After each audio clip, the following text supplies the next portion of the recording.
Listening to 92.3 Nigeria Info. Good afternoon to you, and it's always a pleasure. I can't stop saying that. It's always a pleasure having you on the other side of the radio. I hope you're ready. It's time for us to switch conversations. This time, we would not be looking at a political issue. Maybe it's related, but not necessarily a political issue. It's more of an economy issue. It's more of, the citizenry making a statement on the state of the economy. So just yesterday, I saw a report, I think one of the news articles, talking about a possible increment in electricity tariff, given the fact that, the subsidy paid by the federal government increased recently. There is, of course, the petrol issue still lingering. There is, the Naira weakening every, now and then. And, there's so many economic issues.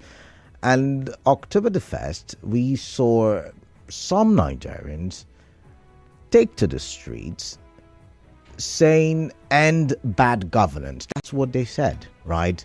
I was in the studio with you. We had a conversation on it for, about a week. And we saw the different complaints. And the federal government at the time, and even up until now, argued that it was politically motivated, that they were sponsored. As a matter of fact, some people were arrested, about 10 people, IS6 now released, but about 10 people were arrested, saying that they were trying to overthrow the government, treasonable offense, they said. And for a while, once in a while, you and I would talk and we would ask ourselves the question, did the October the 1st end bad governance have any impact? Because as a matter of fact, petrol price increased, minimum wage that was signed yet to be implemented, the bags of rice that they promised to sell half the price, skirmishes surrounded that policy.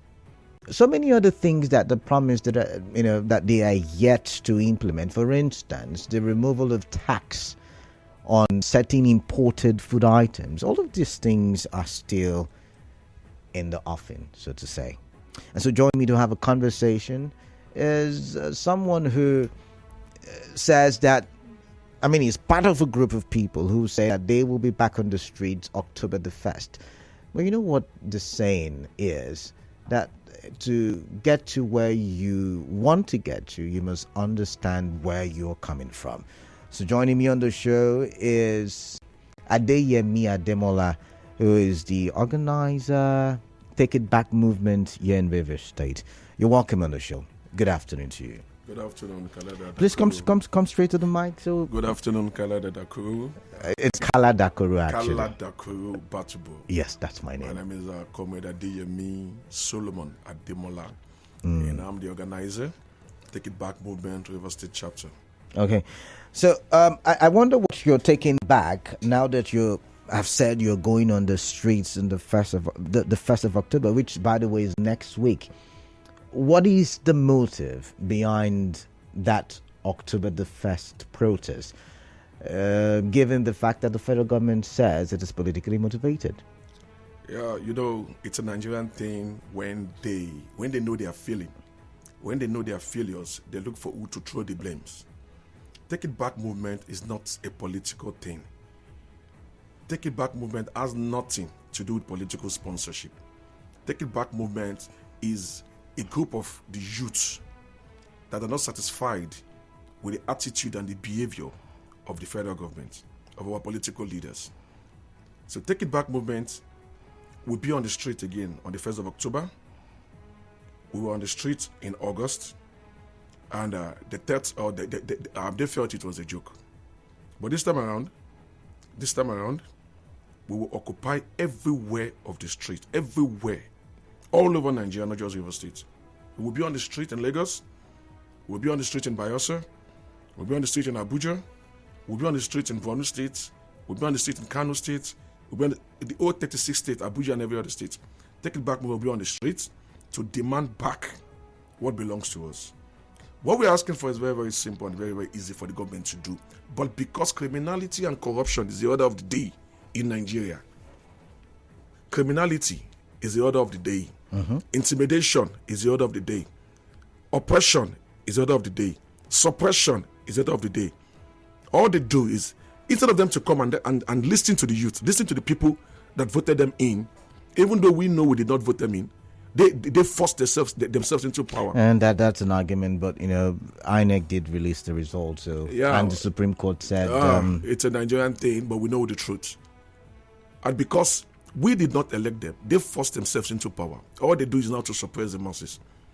And I always tell people, you can push for so long, but the day the youth will bounce back, you won't like it. Okay, so before we get to the bouncing back, by the youths, the president has said, "See, I met a terrible situation, and it would, take a bit of time for me to repair all of the." If you're not fit to fix the terribly bad government, why did you go for it? But his argument is that many years of decay, not just the past administration.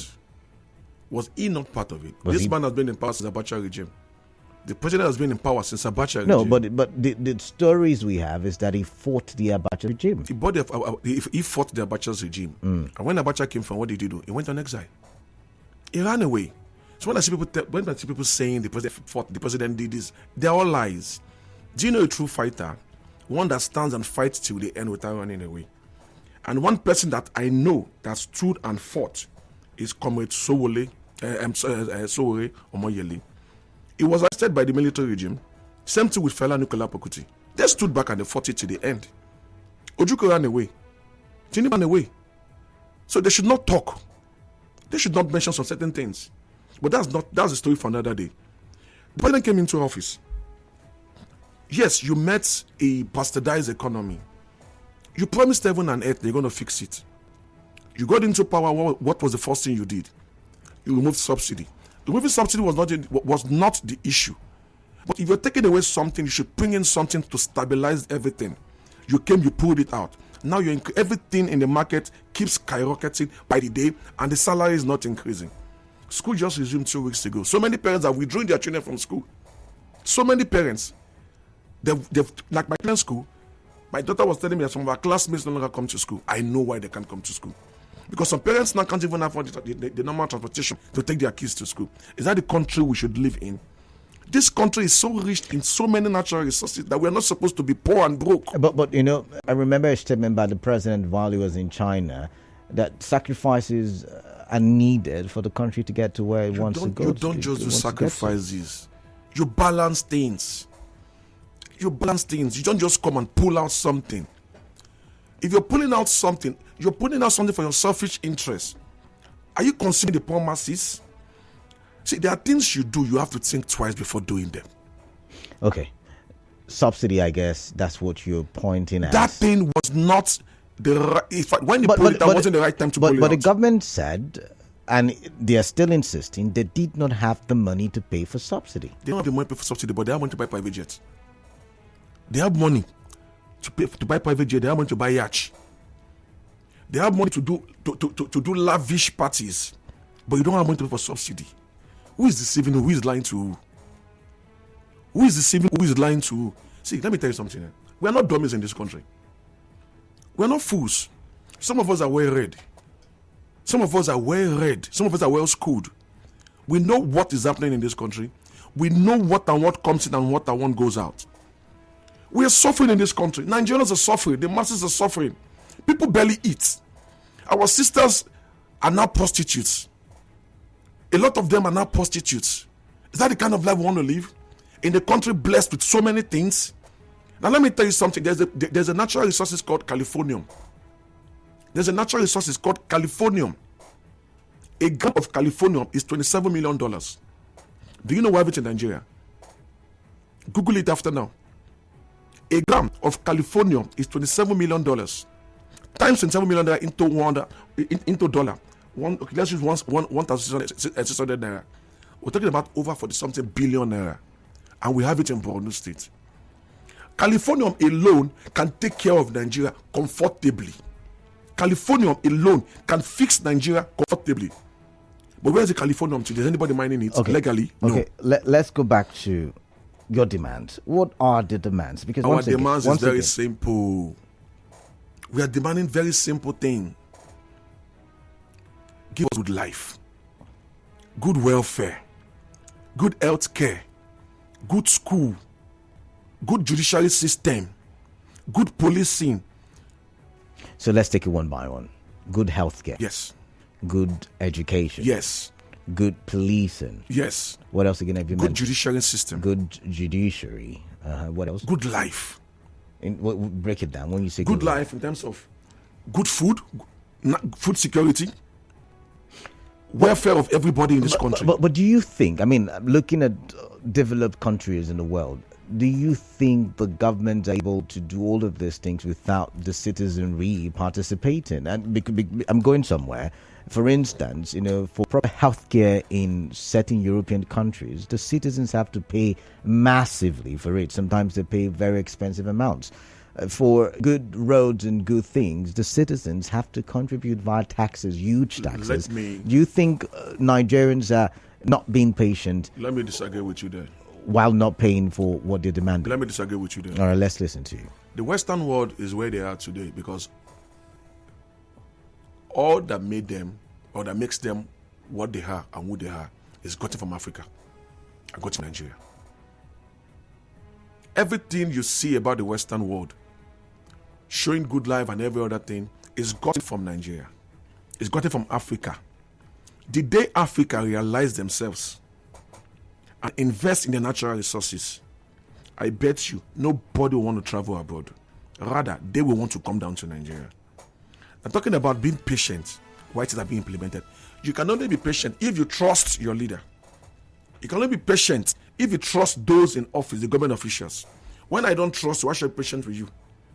When I know the next minute you enter into office, you need money for yourself, buying properties everywhere. Do you have evidence to that effect? There was a medical doctor that did a live video on Twitter and Facebook. The man is in Canada. I can look for that video and send it to you. I saw it on social media. The medical doctor said a minister that was just sworn into office bought 3 houses in Canada. Evidence. The man has a lot of, the man said he's going to speak.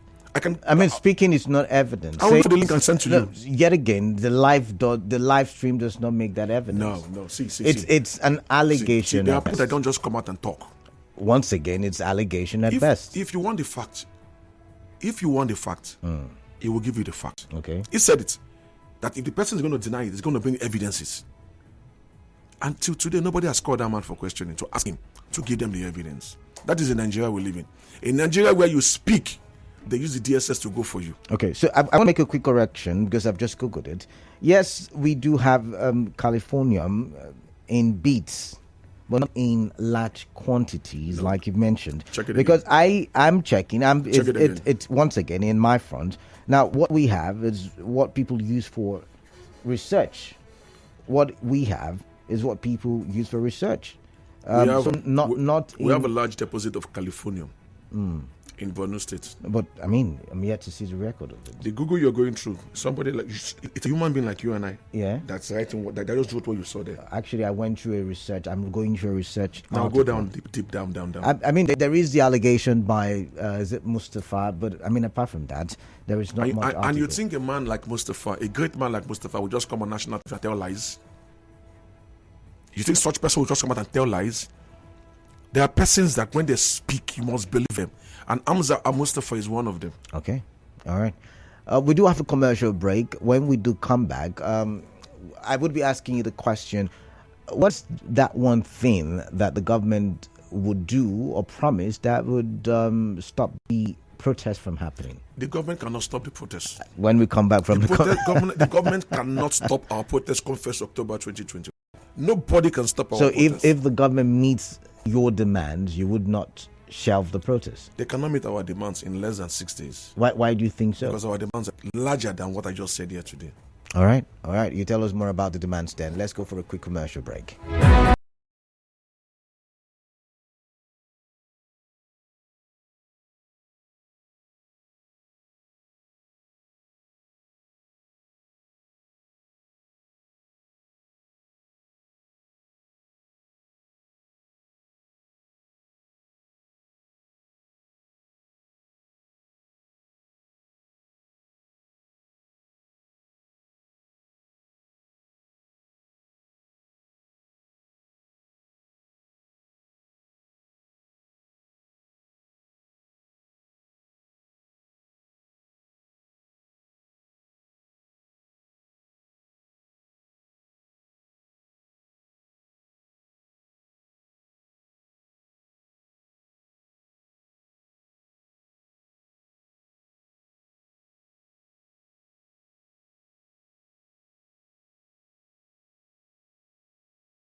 You're still listening to Hard Facts and 92.3 Nigeria Info, and we are looking at the planned October the 1st protest. It's supposed to be against hardship, end bad governance, that kind of stuff, right? And with me in the studio is Adeyemi, Ademola, Comrade. Welcome. Organiser, TakeItBack movement here in River State. It's good to have you on the show. Thank you. So before the commercial, I was saying, is there anything the government at the center can do, to make you shelve the strike? And you said no, but I'm wondering, are you not open for negotiation? We are not open for negotiation. Rather, we want the government to do what is right, and we are not going back to it. We have demands. And lest I forget, the caption for our protest, this October protest, is called Fearless in October, Protest 2.0. Fearless in October, Protest 2.0. And when we use the word fearless, you know what we mean. This time around, you arrest one person, we are all going to that station. You send one person to prison, we are all going to that same prison. This time around, we are not leaving anybody behind. We will be peaceful, no doubt. It will be a peaceful protest like we did the last one in August, in the EndBadGovernance protest. But if you arrest one protester, you will arrest all the protesters. If you take one protester to prison, we will all visit that prison. If you kill one protester, you kill all of us. Now, let's go back to your demands, because you're saying there is no room for negotiations. What are these demands once again? I mean, because you said there's more than what you listed the previous time. So let's get the other demands. All right. Our demands is we want the government to establish a special energy fund immediately to drive massive corruption-free power sector development. We want the government to implement diaspora voting. We want government to end banditry, terrorism, and violent crimes. Reforms of security agencies to stop continuous human rights violations and duplication of security agencies, and enhance the physical security of Nigerian citizens. Massive investment in public works and industrialization will help employ Nigerian steaming youth. Massive shake-up in the Nigerian judiciary to remove cabals of corrupt generations of judges and judicial officers that continue denying everyday citizens access to real justice. Immediate reconstitution of the Nigerian electoral body at INEC Nigeria to remove corrupt individuals and partisan appointments to manipulate election results. Restructure Nigeria to accommodate its diversity, resource control, decentralization, and regional development. Reinstate a corruption-free subsidy regime to reduce hunger, starvation, and multidimensional poverty. Release Nnamdi Kanu unconditionally and demilitarize the Southeast. All NSAS and political detainees must also be released and compensated. Probe past and present Nigerian leaders who have looted the treasury, recover their loot and deposit it in a special account to fund education, healthcare, and infrastructure. Toss the Senate arm of the Nigerian legislative system. Keep the House of Representatives and make lawmaking a part-time job. Immediate and unconditional release of all individuals detained for participating in the peaceful end bad governance in Nigeria. The unfreezing of our assets and bank accounts, and adequate compensation for the untold distress they were subjected to. Pay the Nigerian workers a minimum wage of nothing less than 250,000 naira monthly. Now let me come in. Are there more demands? Yeah, there are more. Okay, keep reading now. Let's the removal and prosecution of the corrupt problem. So are you going to be on the streets for more than a year? It depends. If we're not being listened to, we'll be on the streets.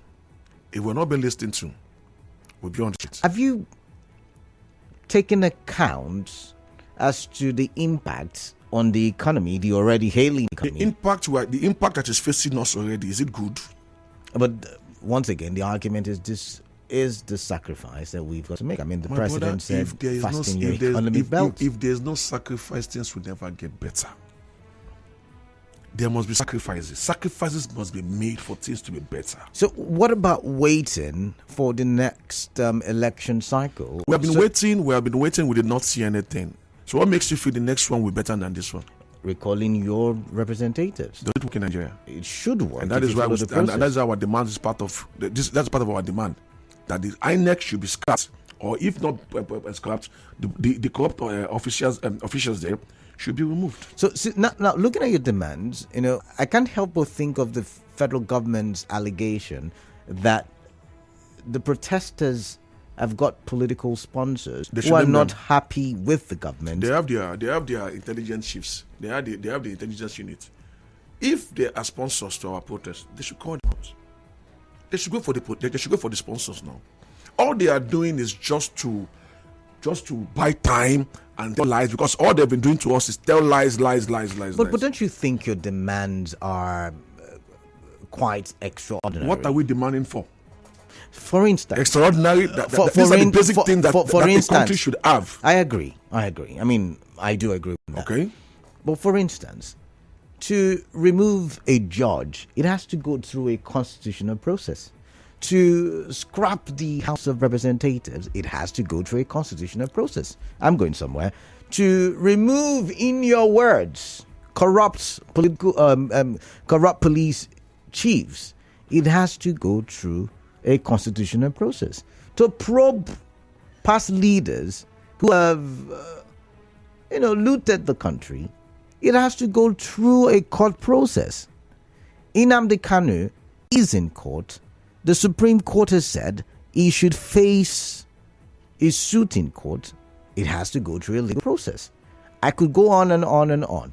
To provide education, yes, it's the work of all levels of government, local, state, federal governments. What have the state governors done? The 774 local government chairmen, what have they done in terms of education? For health, it is also on the residual list. So, these are things that are not tenable in a short time. And so, let me tell you something. Back to you. Do you think it's been extraordinary demand? Let me tell you something. I'm listening. Do you know what this government do to the masses? They have this mentality of Nigerians will survive. Nigerians will manage.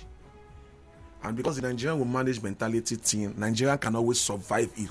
That is why they keep doing what they are doing. They keep bringing difficult and tough policies, and the masses are dying. Do you know it was last year and this year that we recorded the high rate of suicide in Nigeria?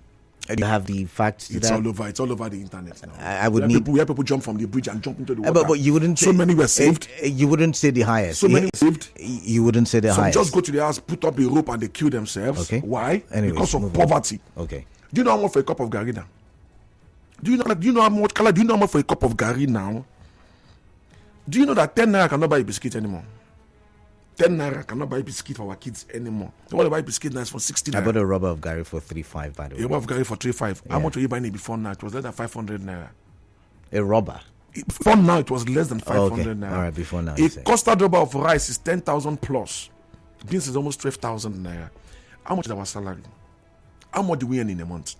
A bag of rice is 90,000 naira. But this could be the sacrifices. Sacrifices you have to make. That's why we have to be on the street so that they know that enough is enough. That is why we are coming down the street to tell them that we are tired. And this time around, the protest will be happening in different locations in River State. So let me get you. What would you have the government do differently? Because if the governments continue to pay subsidy, in their words now, then they would not have been able to the same subsidy pay salaries. The subsidy they were paying to, who were they paying it to? Was not to themselves. The subsidy they removed, where is the money? Now, I think a lot of people get this the wrong. When they say they remove subsidy, what it means is they will no longer earmark monies for payment of subsidy. They're saying the same thing. But the now money the money supposed to earmark for subsidy. Where is the money? They say they don't have it, and that's why that's what they said. They don't have it, but they're buying the private of 150 billion naira. What are you talking about? They're buying the private chat of how much? They're donating this 500 million naira, this 500 million naira, that. Where is the Abacha route? The money that was coming from Abacha, where is it? Used to. Where's the money? What's it called? What's the name of that road now? The East-West road. Is it the one of the roads? One of the roads. Why we use it for one of the roads? I can't remember now. Is the road finished? No, it's not. Canada, since when you were born till now, they know about East-West road. Have they finished East-West road? Since when you were born till now, I was born in 1982. Till now, East-West road, East-West road, East-West road. Then they finished the East-West road. So the money being paid by the contractors and they don't do East-West road. Where is the money? Okay. Has anybody been arrested? Okay, let me come in now. What was the impact of the 1st August protest? Because some would argue after the protest, government made promises, but we saw petrol price increase. We saw food price increase. And that is why we're coming back, because they took us for a fool. They called us fools. Do you think this will have an impact? That's the question I'm trying to ask you. Till October 1st. You don't think this would worsen the economic situation already? Till October 1st. Transportation may likely go up? Till October 1st. Okay. Everywhere will be on shutdown because everybody packed their vehicles and joined the protest. Have you sat in the midst of Nigerians and heard them lament? I'm a Nigerian. I also have, some of this economy. I experienced some of this economic So issues. You know what I'm talking about. Of course I do. But then do you know how many people that are jobless in this country? PhD holders are now taxi drivers. And BS says about 4 million people and something in that region. But my concern is about the solution. And I wonder if this is the right solution. Canada, protest is always rights. Peaceful protest. Of course, I agree. Peaceful protest is our rights, and it is enshrined in the Constitution. Okay. And that is why we're protesting, to let the government know. This is what we want, and you will give it to us. It's just like a case of a father and a mother having 6 children, and the father brings one policy, and the whole house is against that policy. What will happen? The father will change it, true of us. The father will change it. Okay. Because without the children, the father is nothing. And without the father, the children should be nothing. If the father forces those policies on the children, then he should get ready for whatever happens. But what if the father is in a position that the children don't understand? Do you think the father would... Now that's a different tone. If father is in a position that the children don't understand, it is left for the father to call his children to order and let's talk. But that's what I just asked you not too long ago. Are you open for negotiations? Because if the father, now in this scenario, the president calls for negotiation. Right, tell me. Because they've taken us for granted for so long. We so much believed in this government when they came into office. We believed so much in the government. And let's not get it twisted. Okay. Because I know how Nigerians twist talk. Okay. We don't have any issue. Okay. We don't have any problem. We don't have anything to do with Rivers State government.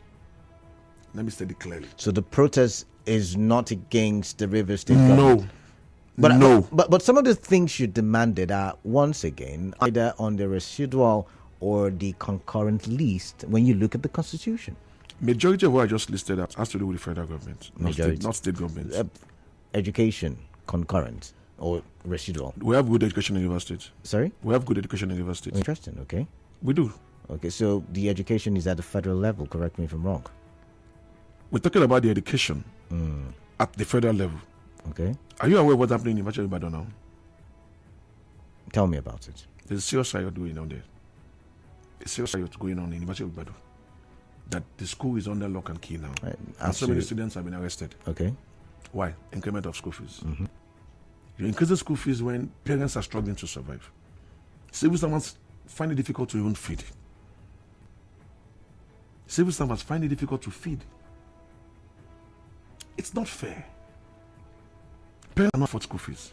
Okay, let me shock you.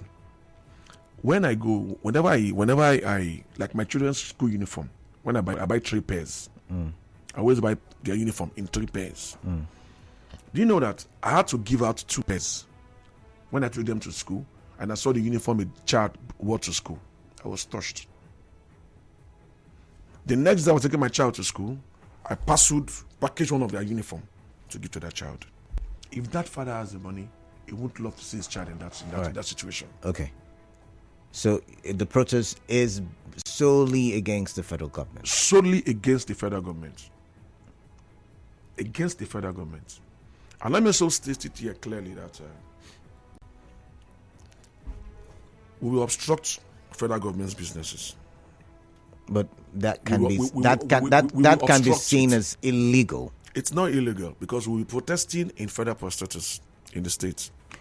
So your right stops where my right begins. So if you're stopping the operations, we're not stopping you from doing what you want to do. But you're stopping workers. If businesses wants to open, businesses can open. But you're stopping federal government businesses because we want them to listen to us. Shops can open, everything can open. We don't have a problem with all that. Now let's look at this issue now. Issue of security. we've seen protests hijacked a couple of times. You've said, we will occupy, major places in River State, we will occupy major cities in Nigeria. Have you thought about the hijackers? In August, the EndBadGovernance protest was hijacked on the 7th. On the 7th, I will say it loud and clear. On the 7th, it was hijacked by hoodlums. We were attacked. And I'll tell you how they operated. Day 6, from day 1 to day 6, we had a successful protest. Day 7, before we got to our meeting points, the hoodlums were there as 5 a.m. from our findings. That's at Aba Road, yeah? At Aba Road. But do you know that at day 6, I was getting called in the studios that some boys at Job were ransacking shops using the EndBadGovernance as, cover. At, was it Rumaolu, if I remember very well, they were also there, perpetrating one act of aggression or the other. Kalada, in this kind of situation, you're bound to see things like this. Okay. In this kind of situations, you are bound to see things like this. That is where the police should do their work. The police should protect lives and properties. While peaceful protest is ongoing, it's the duty of the police to protect lives and properties. When we were protesting on day 6, we got a call that some boys were doing something funny at Obikwe towards the airport access. I was the one that informed the police. I informed the police that this is what I'm getting. And the police made some calls. I also told the DSS that was stationed to us, told them they called the military, and they went there and they resolved that issue. We're supposed to work together, not arrest us. But let me tell you what happened in the last protest. Day 7, this set of boys came there in buses. They had bottles tied in clothes. You know what they did? When protesters come to like they're coming for us to start, they were beating the protesters and handing the protesters over to the police. That was what happened. They were beating the protesters and they were taking them to the police. All right, I don't have time, so I'm going to throw this last question so I can take 1 or 2 calls and read text messages. So, talking about arrest, before the August the 1st protest, there were the assurances that anybody who's arrested will be fought for. But we've seen about now 4 of them facing the law, the wrath of the law. In River State. I'm not talking of River State. I'm looking at it from the central point of view. I can only speak for River State. Okay, so because go about I was part of the organizers in River State. So what's happening? Everybody arrested were released under 10 minutes in River State. If there's anybody that was arrested, taken to wherever, it wasn't with us. Okay. The only person I know that they arrested, that we held him and gave to the police, was someone that stole a phone. Okay. And we said it that do not steal from anybody. Do not come for our protest with violence. Our protest is a peaceful protest. Okay. So if you come with violence, we will hold you and hand over to the police. All right, let's now go to the phone lines. Take a few calls. Please be precise. Go straight to the point, and let's get your thoughts. 08179230002, 08179230003, and 08179230007. I'm going to focus on WhatsApp messages for the time being. So it says, Canada, your guess is not realistic. Rather, they just want to suffer the poor masses more. Let them restrain the demands to 2 or 3. Everything will become normal. Return fuel subsidy. Let fuel come back to 100 naira per litre. 2, enforce price control on all goods and commodities. These will bring back every other thing to normal. This one says, most of these demands are outrageous and untenable. If we must tell ourselves the truth, why not tailor things down to 4 point major demands? We shouldn't deceive ourselves. Henry from Owerri. And this one says, I don't know when you became the spokesman of the IFG. Please allow the young man to speak the truth. Enough of this diplomacy and let's face the facts. This government must learn the hard way. They have taken us for granted. Simply goodness from Alakaya. This one says, good afternoon, Kalada. Tell your guest that I respect his personality and his move to help Nigeria work, but I will tell him to reduce the countless and extraordinary demands which I know will never come to reality and will end with the song Gwa Gwa Gwa Ngwa. Sugar Boy Christian from Igboiche. I've got Clinton from Bori. Clinton, welcome. What is on your mind? I would like to hear from you. Canada. Yeah, welcome. Sometimes when I listen to people on air, I really feel bitter inside. In as much as you want things to work in the country, you don't come out and make outrageous demands that cannot be solved even a year or 2 years. Look at the list of demands. What are the problems you are facing in this country? Bring down price of fuel. That was the same mistake they made during the EndBadGovernance protest. The demands were so vague and they were not so direct about it. If you're asking the president to fix our refineries, that is before part of the economy, yes, do that. If you're asking the president to bring down the cost of PMS, do that. It don't just come and say they should sack everybody, scrap INEC, remove legislators. All these are big demands and they are not what we want as Nigerians. Thank you. All right, thank you, Clinton. Keep those calls coming in. This one says, I support the protest. Let the youths join the protest. Chika Onyegiri. And this one says, Nigeria is running a system where the common people know what they want and deserve to get it good and hard. In this country, we do for ourselves almost everything which is ascribed to government. They care for human life and happiness and not their destruction, supposed to be the first and only legitimate duty of good government. President Tinubu has no excuse because it was in the midst of all the challenges he promised heaven and earth. Hector, thank you. This one says, I think this increase in electricity in residential areas should be channeled where we have industrial areas to drive the economy, like Dangote Refinery, Ikeja, Agidingbi, Amuwo, Odofin, Akpapa, Baghdad. I think you're talking Lagos now, but yeah, thank you for the message nonetheless. This one says, I know you may not read my message, but it's all the same. The media is part and parcel of the corrupt system. They aid and abet in the crime of societal deceit by spreading propaganda, because most of the media houses are owned by the state or some elites who benefit directly or indirectly from the corrupt system. By constantly misinforming the gullible public, they're basically the publicity tool for the selfish elites who are bent on exploiting the general masses at the expense of whoever. By constantly spreading fear and poverty, the mental slavery tool. It's a pity things will never change for good in Nigeria unless we make those necessary sacrifices.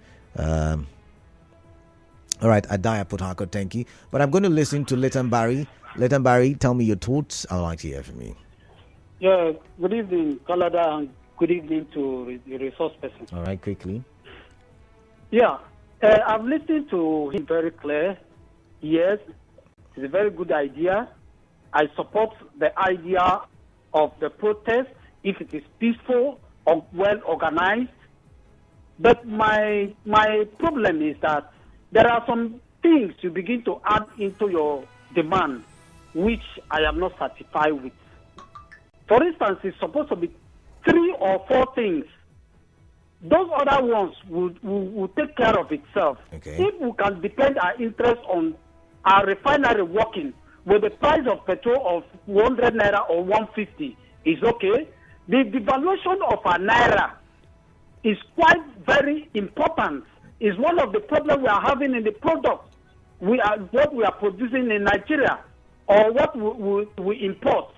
Then 3, electricity tariff should be taken care of. Then the one that I don't understand, which I will not want you to add, is bringing ethnic coronation to what we are doing. Nnamdi Kanu has a problem of his own with their people. Don't bring Nigerians into that problem. Let us talk about what affects the people generally. All right, what the problem they have in their region. Okay, we are not fighting for freedom. Leighton Barry, I've got to go. I've got to go. After. If they want to fight, no problem. I've got to go. I've got a commercial. When I do come back from the commercial, I would ask one final question and we will wrap things up. Just stay tuned.